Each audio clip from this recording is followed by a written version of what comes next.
Magandang buhay, dishes! Ako si Cindy Marquez. Ako si Raelyn de Malapitan. At ako naman si Crystal R. Caballero. Mula sa Ibang Talim Integrated High School, Lucena City.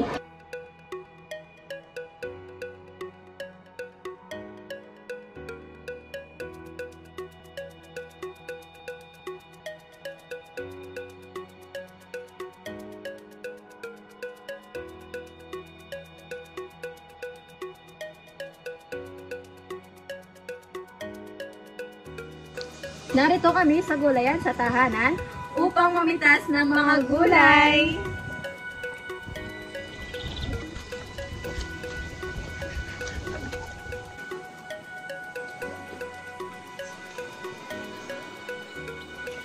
Ang kalabasa ay mayaman sa vitamin A, vitamin C at fiber. Ito rin ay nagpapalinaw sa ating mga mata at nagpapatibay ng mga buto.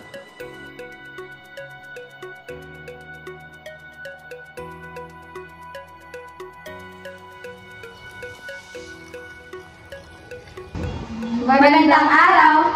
Narito kami para magluto ng okay de kalabasa at ng creamy kalabasa soup. At narito ang mga sangkap tulad ng kalabasa, dulo, harina, itlog, malunggay, At ang cornstarch, suka, bawang, sibuyas, asin, paminta, at ang asukal. Una, ay ilagay natin ang dulong at suka para maalis ang lansa nito.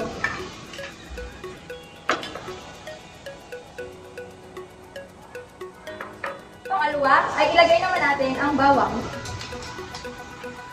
Sumunod ang sibuyas. Pagkatapos natin ilagay ang sibuyas at bawang, ay ilagay naman natin ang asin.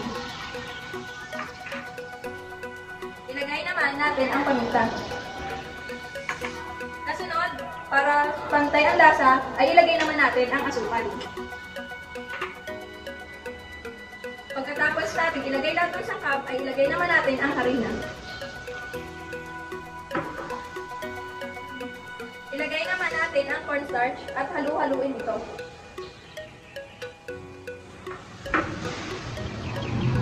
Halu-haluin lang natin hanggang sa magsama-sama.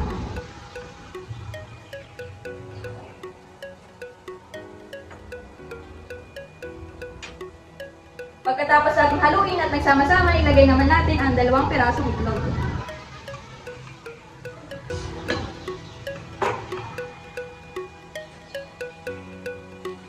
Pag nahalo na ng mabuti, ay ilalagay na natin ang pinakasangkap, ang kalabasa.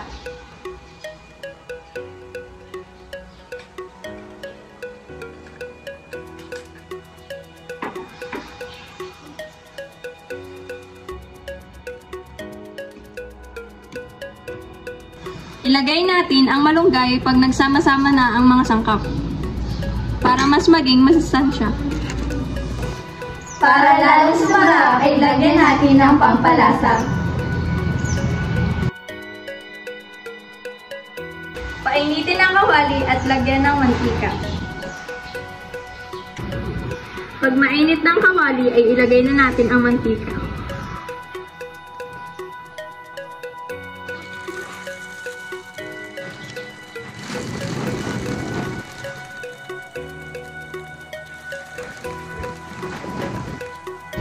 At habang pinipito naman ang okoy, ay gagawa tayo ng creamy kalabasa soup. Ito ang ating mga sangkap.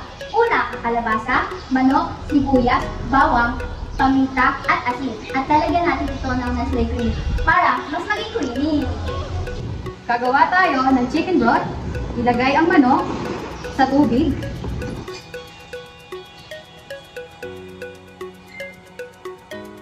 At isunod ang asin at paminta. Takpan lang ito at hintayin kumulo. Kapag kumulo na, set aside lang ang chicken broth. Para sa creamy kalabasa soup, igigisa natin ang kalabasa. Maglagay ng mantika.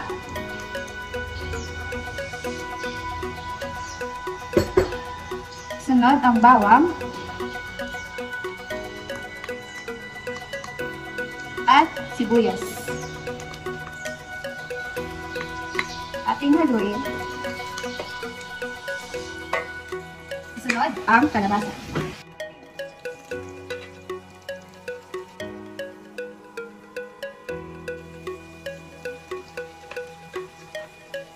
Lagyan ng asin, paminta,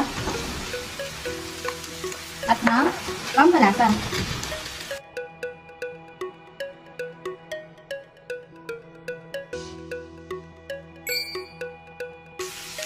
Ating haluin. Lalagay na natin ang chicken broth.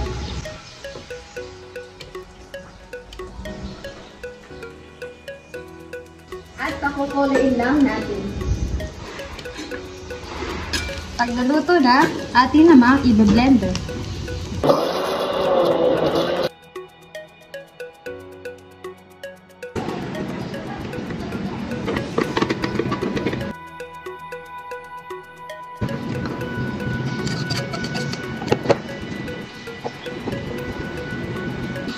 At ilagay ang Nestle cream.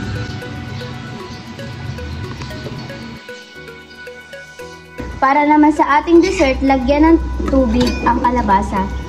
At hayaan itong lumambot. Kapag malambot na ang kalabasa, atin na itong dudurugin. Sunod ang toasted coconut.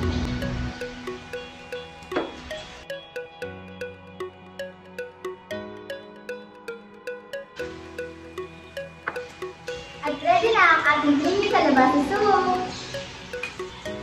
At ready na ang ating dessert, kalabasa with toasted coconut.